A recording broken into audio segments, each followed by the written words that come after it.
Welcome, fellow wine lovers. This is the Wine Ghost podcast. I'm Mate Vash, sommelier and seeker of hidden stories behind the wine labels. For wine tasting clips and video interviews with my guests, please look for the Wine Ghost on Instagram, Facebook, and YouTube. But now, please grab a glass and listen to how today's ghosts get out of the bottle.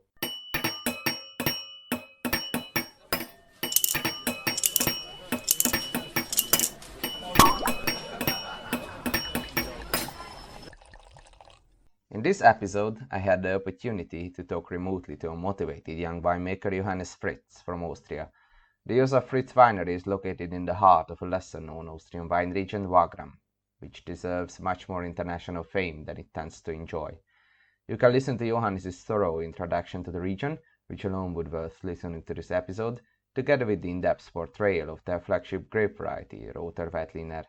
He also talks about his orange wine project, explains why he prefers to work with acacia barrels, and how the Roter Veltliner reacts to different vinification techniques. This episode equals a Roter Veltliner and Wagram masterclass that every passionate Austrian wine lover could appreciate. So please enjoy this episode and drink more indigenous grape varieties. You can also check out the video version of this talk on the Wine Ghost YouTube channel. But now, enjoy Johannes' introduction. Hello.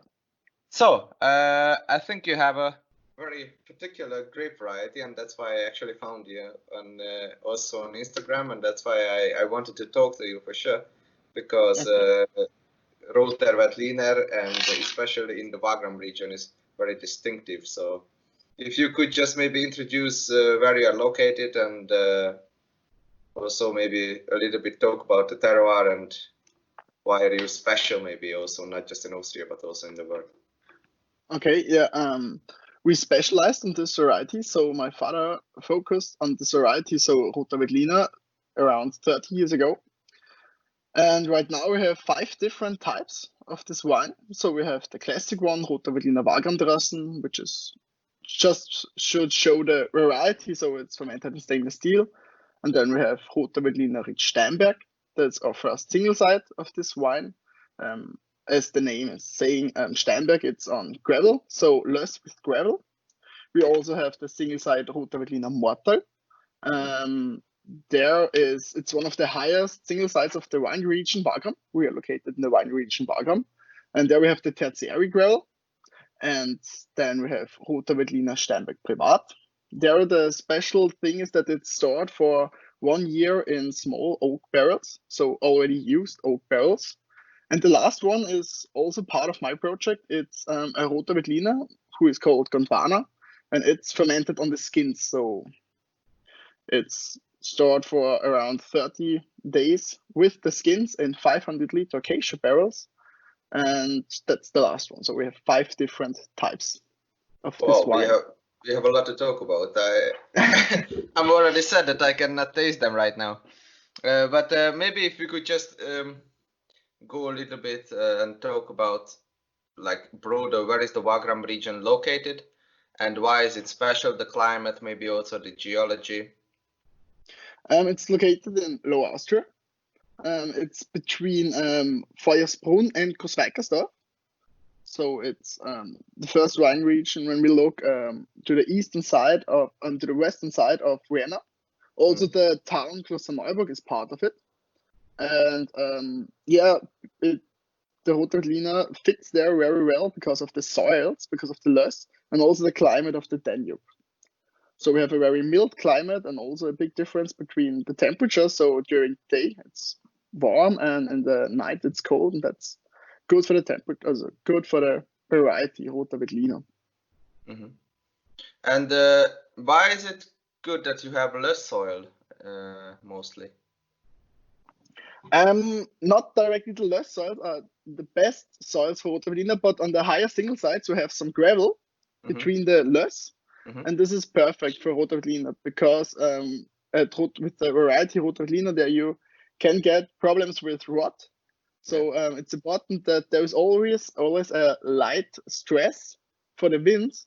So there should be some water stress, so we are able to harvest very late. And these are the best conditions. So you can wait a very long time, and the Roter Veltliner has always a high acidity, and these are then you will get very complex wines, and so it's a very, very good location for this variety.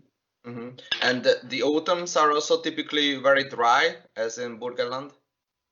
Yes, not as dry as in Burgenland, but also dry. But it depends on the year. So in years like 2014, there it wasn't that dry, and this can be a big problem. But the last year it was okay. So it was dry during the autumn.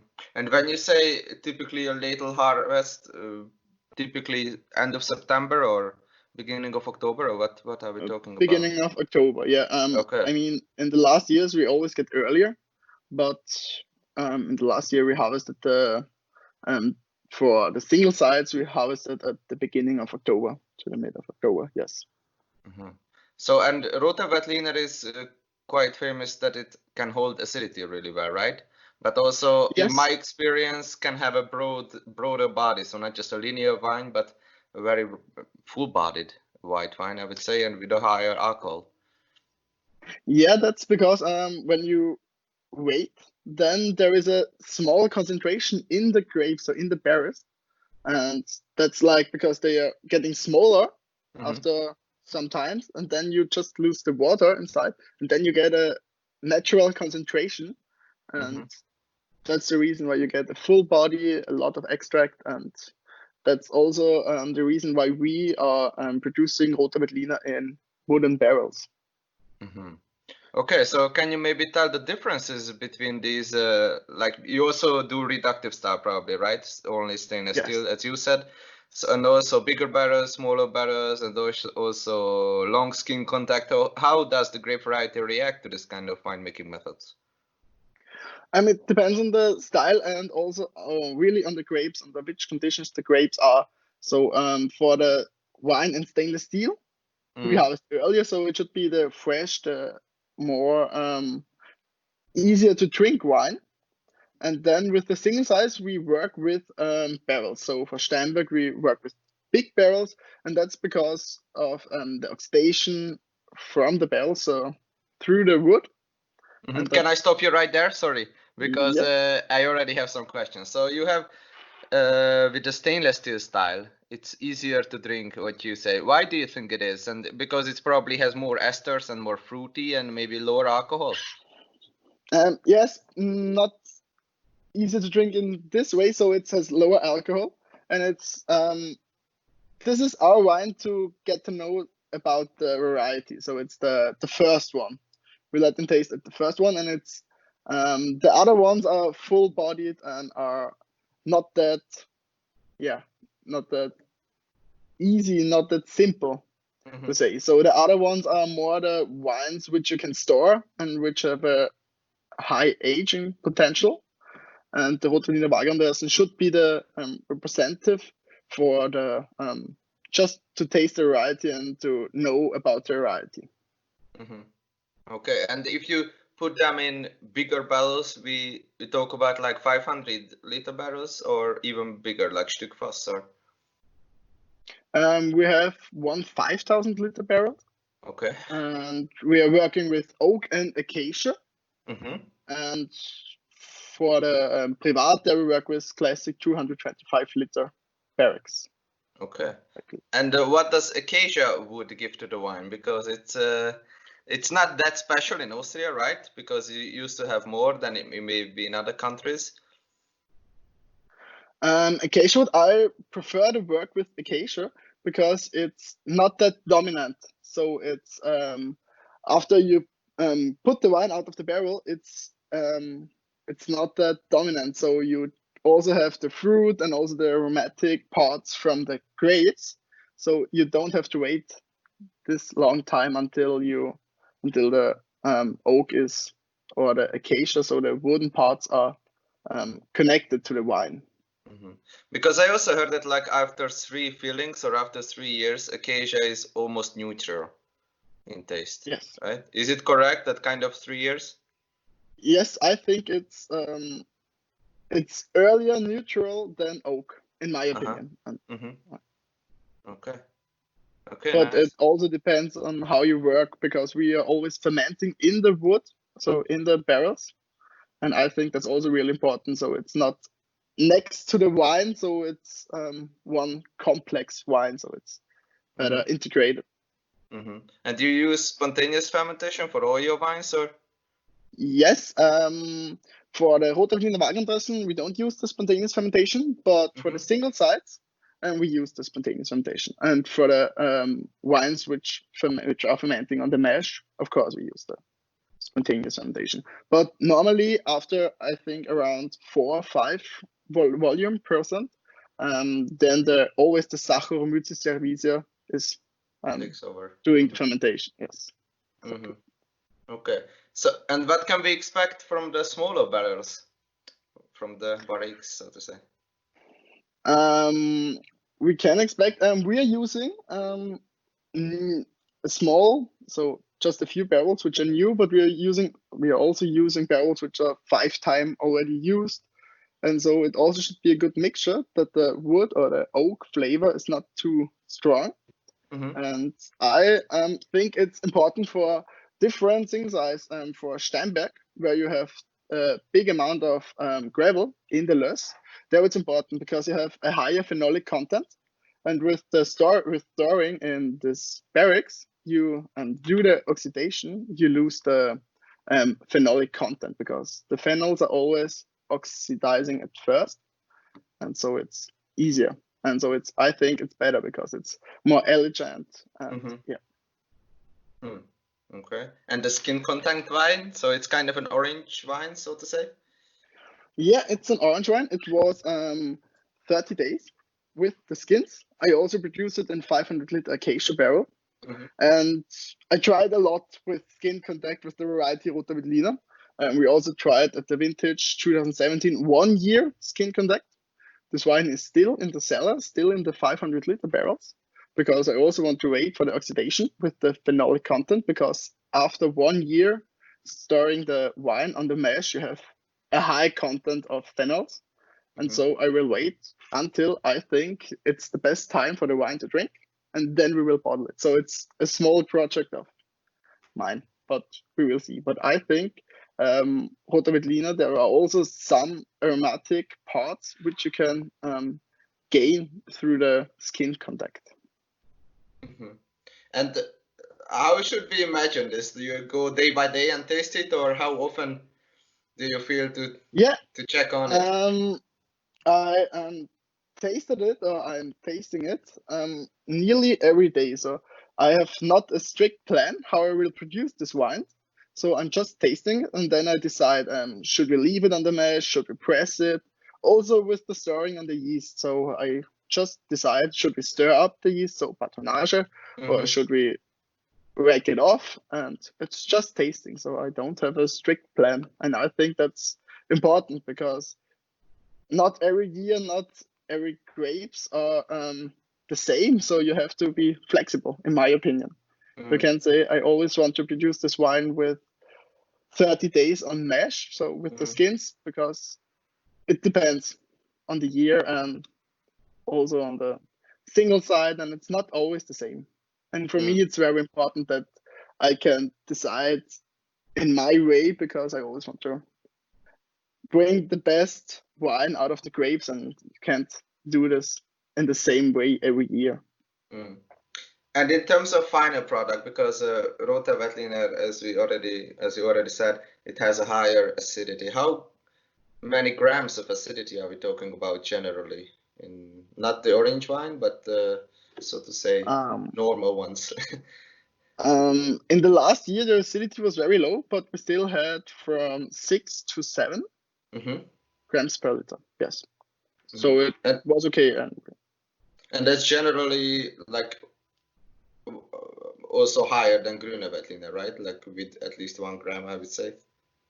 Yes, around 1 gram. Yeah. And also some residual sugar, or?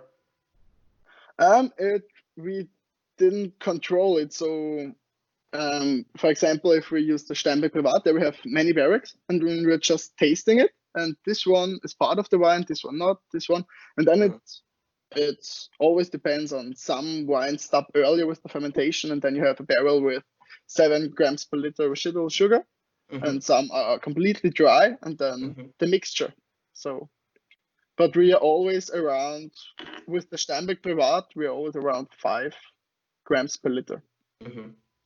And do you think it gives a nicer or a good balance, like this 7 grams of acidity and 5 grams of RS? That's kind of the right ratio. I really, I think so, but it also depends on the age of the wine and also of the style of the wine. For example, if we also have Roter Veltliner with 5.5 grams per liter acidity and a lower residual sugar. So, but I think it fits very good because you have the more complexity. So it's getting not too broad in the mouth when you have a lot of acidity. Especially for me, it's important if you work with oak or with acacia, then in my opinion, it's important that you have also a higher acidity.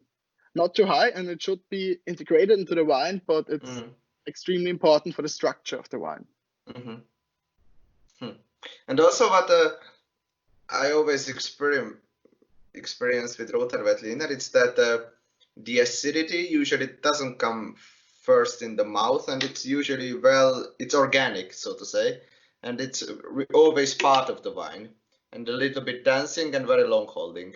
So not just, for example, most of the Rieslings, it attacks your palate, or a Sauvignon Blanc, for example, as well. It attacks your palate right away, and then it kind of melts. Or in terms of Riesling, if it's maybe a Smaragd quality or a bit higher alcohol, then it melts into the body, so it really becomes part of it. But Roter Veltliner, I feel like it has a very distinctive acidic profile. I don't know if you noticed it, or do you also have the same experience with your wines, or how would you describe it? Because in blind tasting, I would say that would be a good character to distinguish.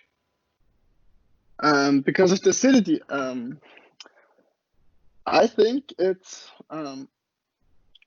so in blind tastings, it's a little bit higher, so you can taste it because of the structure, but it also depends. So it's very difficult to taste the wine just after the acidity, because you can also taste the wine because of the residual sugar, and they are connected. So if there's more residual sugar, maybe you cannot taste the high acid content. So it really depends on the wine, but I think it gives the wine, so Roter Veltliner, the variety, gets a lot of structure because of its acidity. And how would you, if you could maybe give us an advice, how would you describe the flavor profile of a Roter Veltliner, and maybe also in a blind tasting, what would maybe give us a hint? In our winery, we have some exotic fruits, so a little bit also like peach, but there are also, for the lighter ones, you have hints of apple, like the red apple, and it's more the exotic fruit. So it's like pineapple. It's like also like banana if you store it long on the yeast with the oxidation, and so in this direction. But Roter Veltliner is also very flexible. It depends on its could be a chameleon. Like a chameleon. That's why it's so interesting to work with this variety, because it's it fits to a lot of different dishes, and it's really it's not that strict variety that you can't say that should always taste like this, because it depends on the winery and also on the style which you want to produce and which fits to your own opinion, and so it's I also asked this question because I know that there are not a lot of Roter Veltliner on the planet, so it's about 200 in Austria, 200 hectares, right? Yes. So the most of it is actually. No, sorry, most of it in Wagram, right? Yes, and also in the Western Wine Viertel, and we also have Roter Veltliner in Kremstal. There was a producer in the Haar which has a Roter Veltliner. So it's you can find it nearly. There are some producer where you can find the special Roter Veltliner in their portfolio. So it's and grown everywhere. do you see also like a future for the variety in terms of growing acreage? So do you think it's gonna be more plantation in the future? I hope. And so some years ago, so a lot of years ago, there were a lot of Roter Veltliner, but it wasn't used anymore because it has a lot of grapes and it wasn't that special and not that good. And Roter Veltliner just shows its potential when you really don't harvest that much. So right now we are halving the grapes, so you shouldn't harvest that much. So there should just be 1 or 2 grapes on each shoot.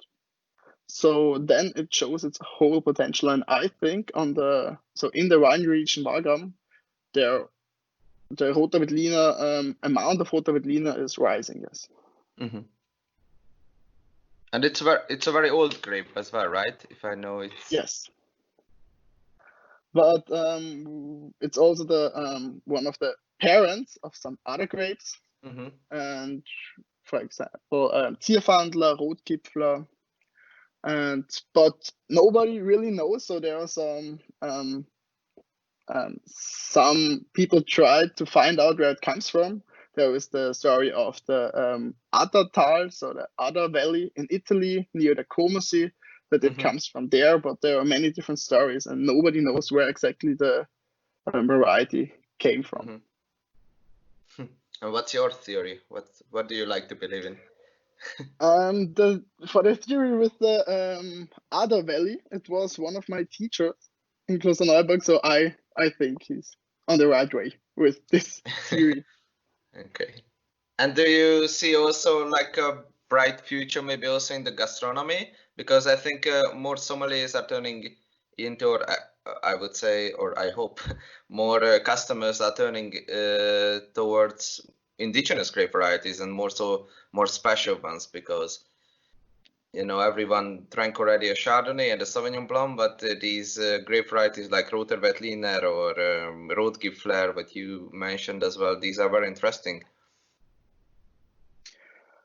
Yeah, I also think that it's important also for us. It was a good option to came into the gastronomy because there are a lot, as I said, a lot of Riesling, a lot of Grüner Veltliner, so it was easier to be a part of the menu with the Roter Veltliner because it's new in the gastronomy, I would say. So not that so there are not that many Roter Veltliner on a normal wine menu, so on a normal wine list. So I think it has potential because you can combine it to a lot of different dishes. For example, the Roter Veltliner Steinberg Privat or flagship is a nice partner with meat, with red meat, or the Roter Veltliner Wagram Terrassen, or because of its dryness and its freshness, is a nice partner for fish. So I think there is a potential for this variety in the gastronomy. What's your favorite pairing? I like it with I like the Roter Veltliner Ried Mortal, also because of its freshness, with fish, so with Saibling. I don't know the English term right now. Yes, that's one of my favorite pairings because it's also in this time when it's very hot. It's a light meal, so a light dish, and you can easily eat it also under these temperatures. And why Ried Mortal gives this fresher style of wine? It's a cold single site, and it's also one of the highest single site. And I think it's because of the gravel, so because of the tertiary gravel, that the grapes, also if you wait very long with the harvest, still hold the acidity, and you get also a lot of sugar. So acidity and sugar in high contents, and I think that's very important for complex wines, which are not too broad, but are very elegant and very complex and have a long holding and have this freshness and this minerality, I also think, because of the gravels, which is a nice partner to fish. And when you talk about highest, how many meters above sea level? We are. Approximately. I don't know it. I think 300 meters. That's high for the Wagram. So yeah. So because that's mostly like Hügelland in Deutsch, but it's like not Yes. mountainous, but Yeah, no, we more... don't have mountains. We just yeah. Okay. And how is it actually, the vine life in Wagram? So how is the relationship between the growers? Is it a close community? Are you close to each other, or? Yeah, I think so. And especially the young generation, we are doing a lot together, and we are always tasting wine together, and sometimes we're visiting some wine bars or the vinotheque of the wine region. It's called Veritas, and I think it's a good relationship. Yeah. And Kloster Norburg is then, I would say, the centrum, probably, right? No, it's not the centrum. It's even not close to the center. I would say the center is Kirchberg. Okay. Of the wine region Wagram, and Klosterneuburg is a Großlage. We call it Großlage, and it's far away. So it's 35 kilometers away from the wine region, so from the center.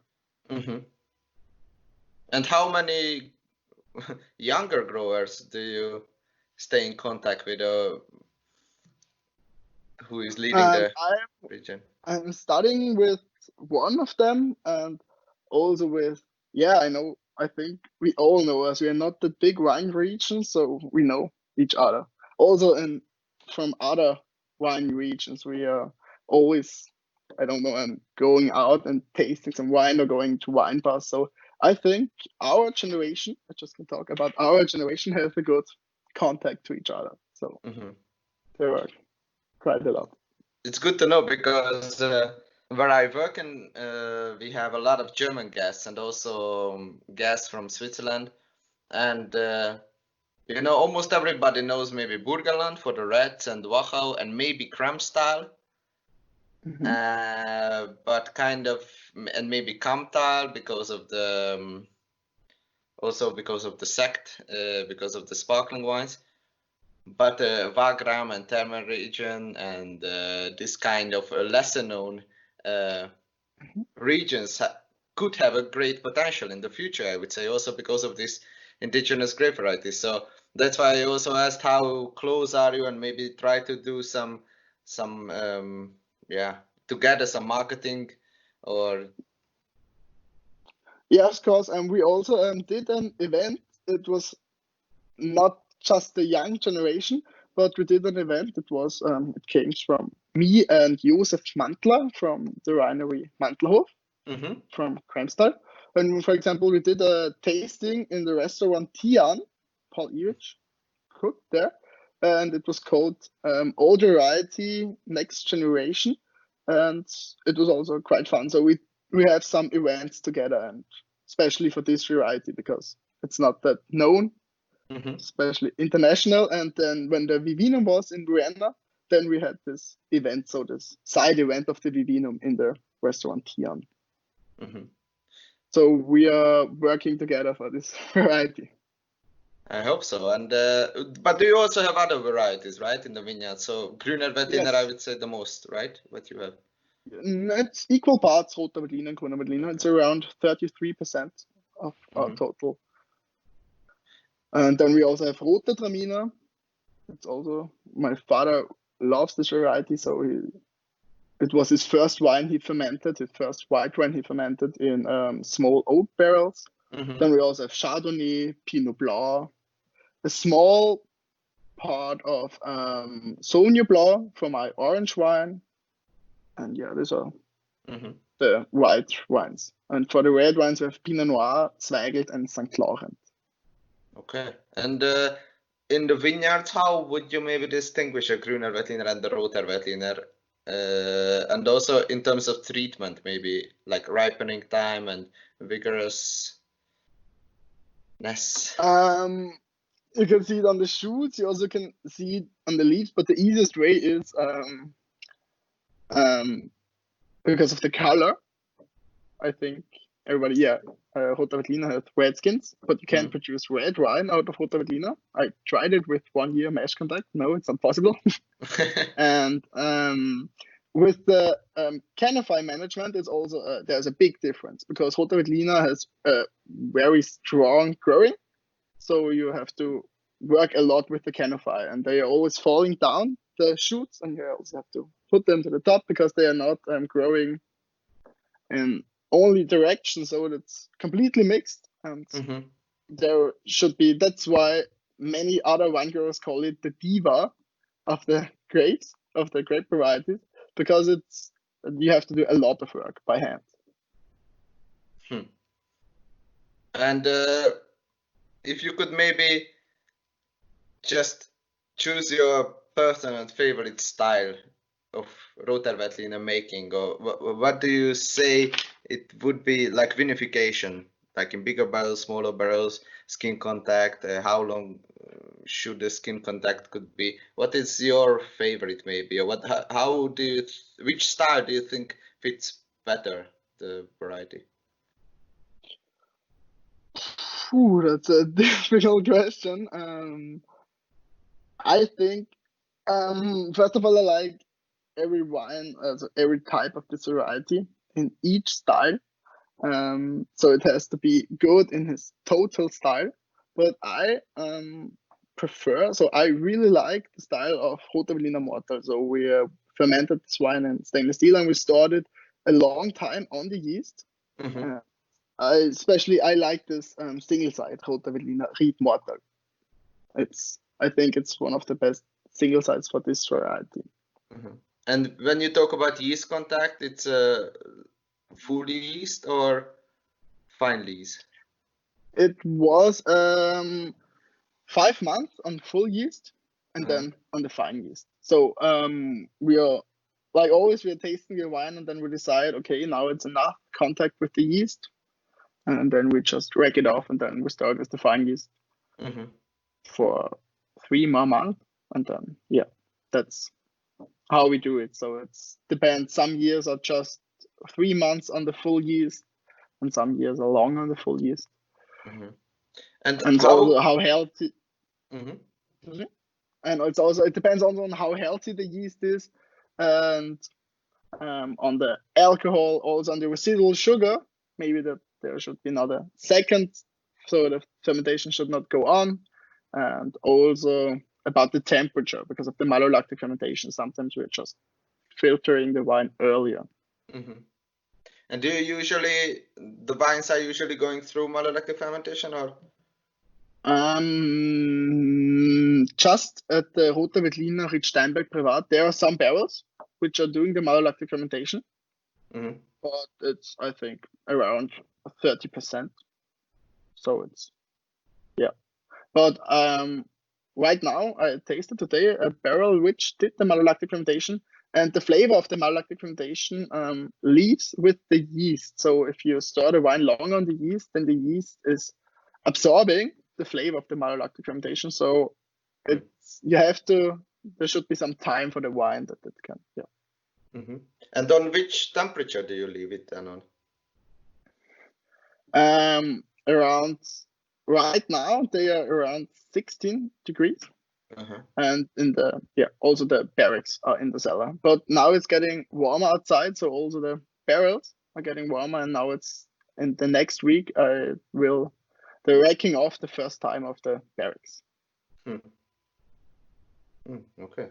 And your top Roter Veltliner, maybe. Can you talk a little bit about this flavor profile, about the Privat, and what can people expect? Yes, of course. The Roter Steinberg Privat. In the younger years, so right now, you have some smoky parts in the nose from the wood, but you also have pineapple. You also have a little bit of lychee, I think, and peach. And in the flavor, it's I think it's good balanced between acidity and residual sugar, so the wine is dry, and you have a little bit of the banana flavor. You have a little bit of chocolate, but just small hints of chocolate.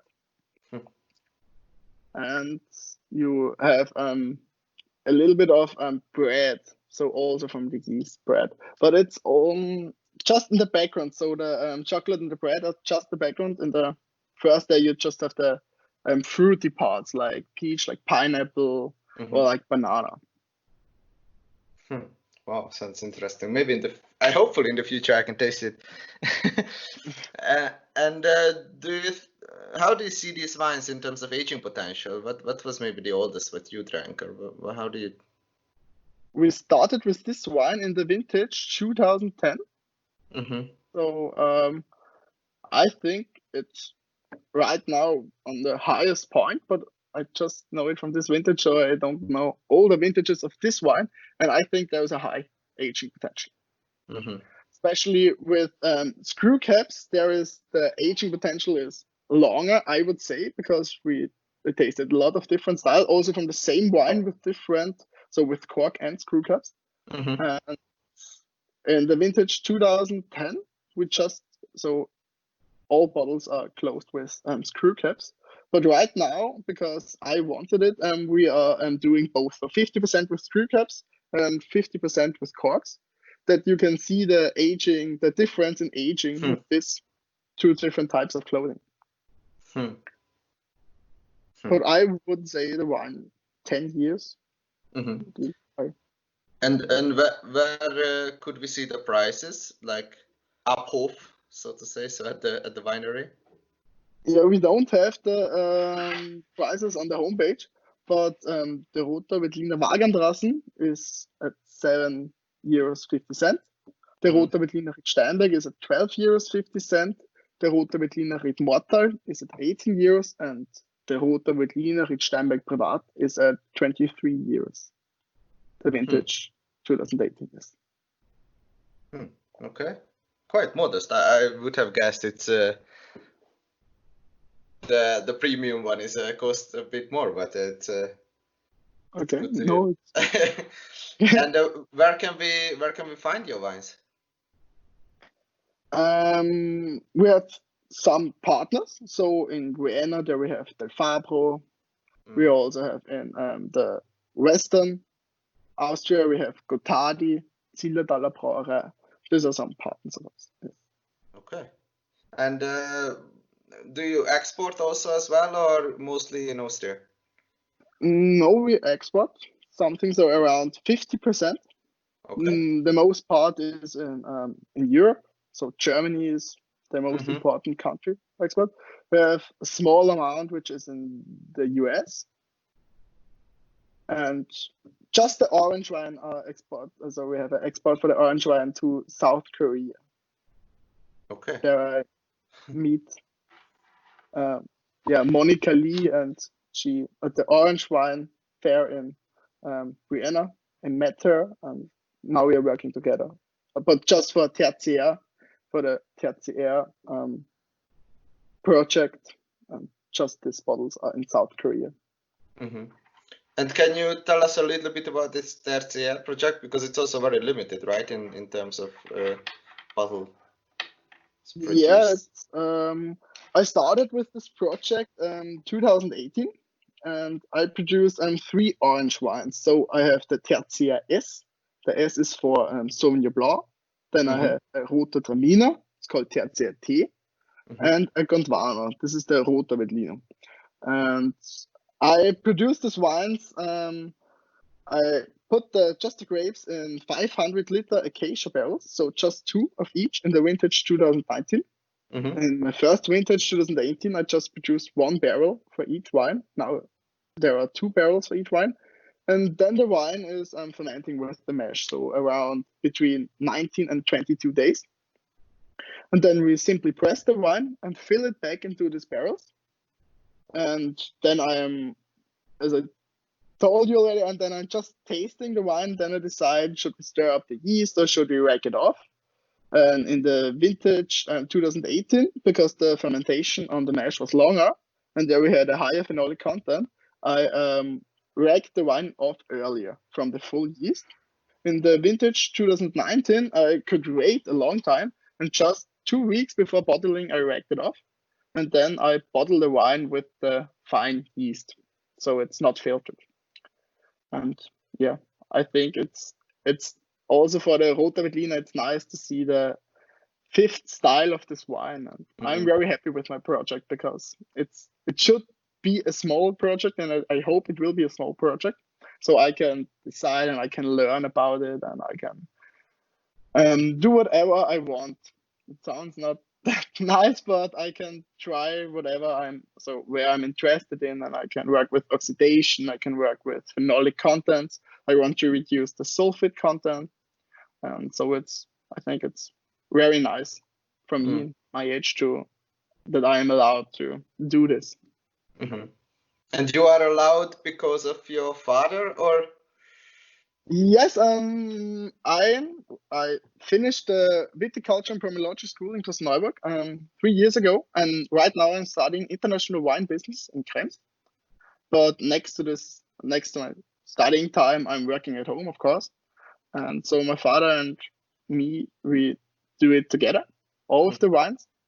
So all of the classic wines and the mash fermented wines I can do by my own, and so it's because I hear from some friends, also from Klosterneuburg, that their parents said, no, I don't want wine like this, and I think it's not useful, and it's just a trend. And my father was behind me, and he told me, yeah, do it if you want, if you're interested in. I think it's nice to try it, and yeah, so I got the background from my father, and I think that's very important if you want to try something, and if you want to, because you have to.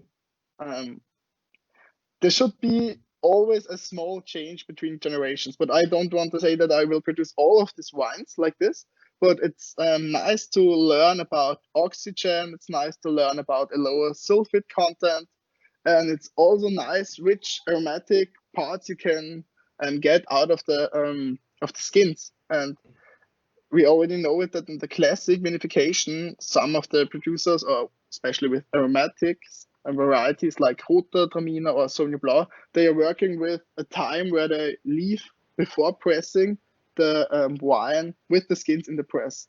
And so it's also, I think it's important to work also a little bit with the skins.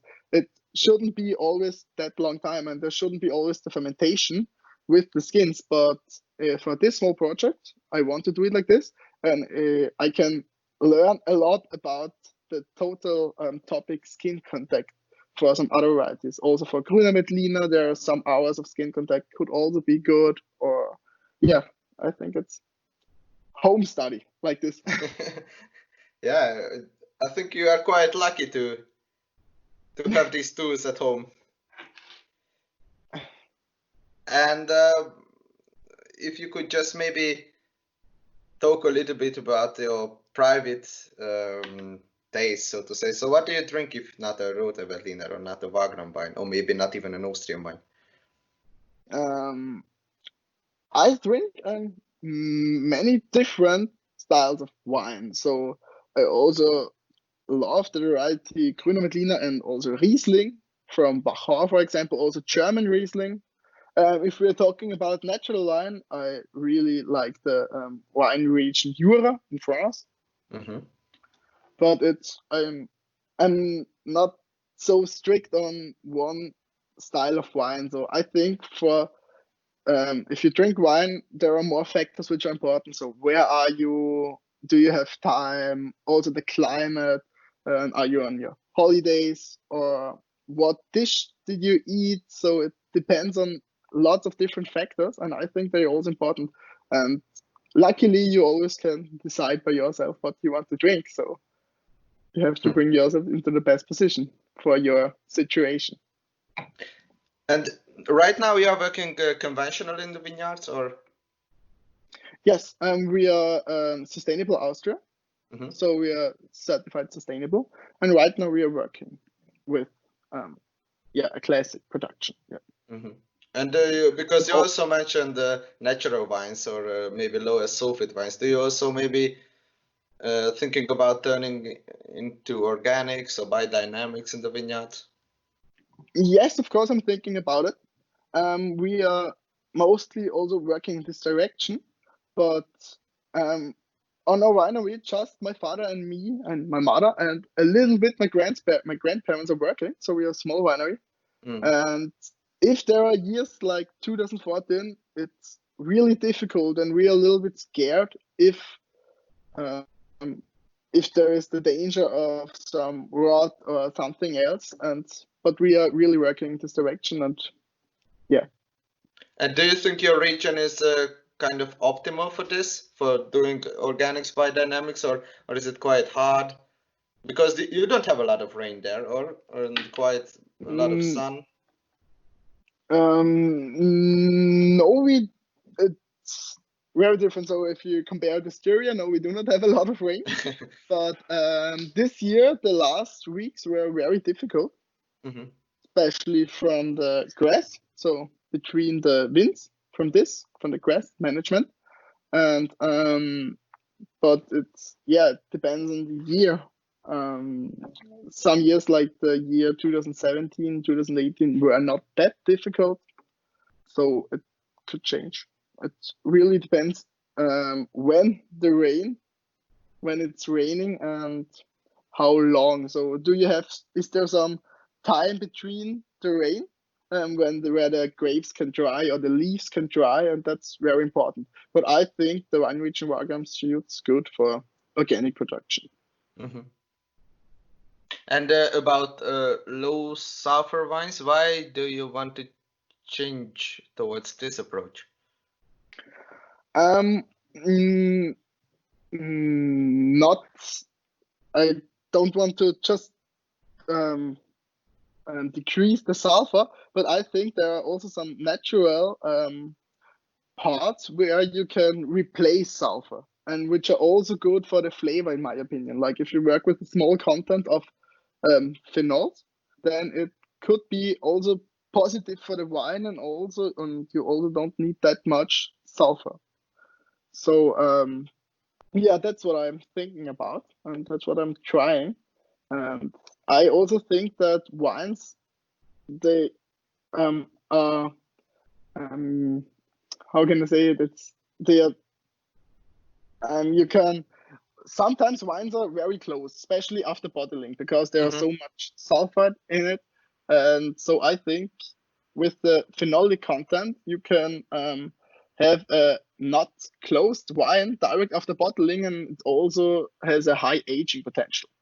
So I think there can be some nice combinations, but of course it's not easy to replace sulfur by total. So we are using sulfur in the classic way, so around 40 to 45 milligrams per liter before bottling. And also with the orange wine, I gave them 15 milligrams per liter before I bottled them. I mean, a teacher of mine in Klosterneuburg told me that's useless, that's like half pregnant, that's not possible, that doesn't exist, 50 milligrams per liter SO2. But I think it helps the wine, especially when you put it into the glass, then it's easier for the wine that it didn't change that fast. Okay. Well, I'm actually got thirsty after your words, and I just imagined your orange wine. So I really hope that after a while, we can sit together as well and taste some of your wines. And maybe just some last questions. Where do you see your winery and also maybe your wine region in 5 or 10 years? Because you seem like I talked to you the first time, and but you seem like a very motivated and already knowledgeable young winemaker. So I think you have some plans for 5 or 10 years. Yes, of course I have some plans, but I also want to go abroad and visit different wineries, work for a short time at different wineries, and then I think the time, so it's always changing everything, and I think you have to produce your wine you really like to produce, so you have to find your own style, and I think then you will get the best result. If you are lucky with your product and you're lucky with the way you create or produce your product or your wine, I think that's the best way. And you have to be also. And where do you want to travel? I think New Zealand is very interesting, especially from the climate. There is not that big difference to Austria and also to California. And I would also love, but it's difficult to make an internship in the wine region Jura. But for me, it's really important that I can find some small wineries. So I don't want to work in big wineries where it's like a factory.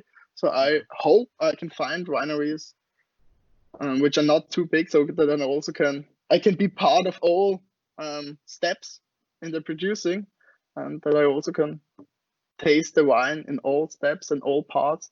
And yeah, we will see. I'm looking, and I think I still have time. My father is not that old, so it's 51. So I'm allowed to leave the winery for some time. So yeah.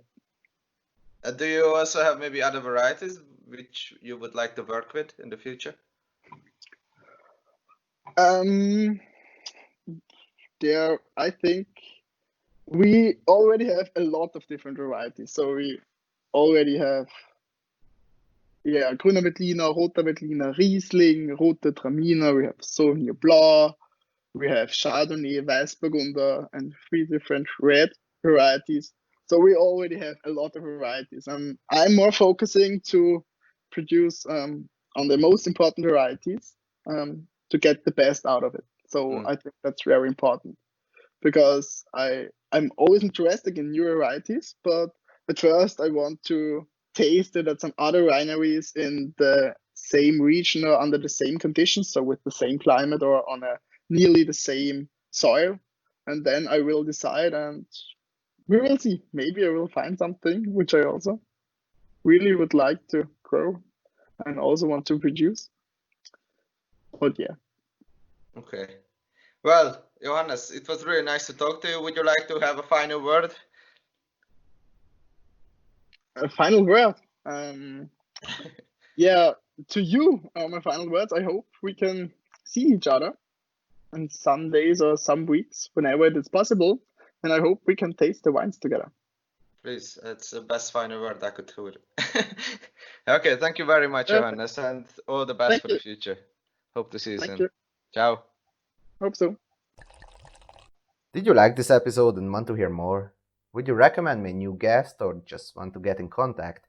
Then please leave your rating on iTunes under the channel, or send me an email to the email address in the description, or contact me in the Wine Ghosts Instagram or Facebook site. See you next week and keep on enjoying the ghosts.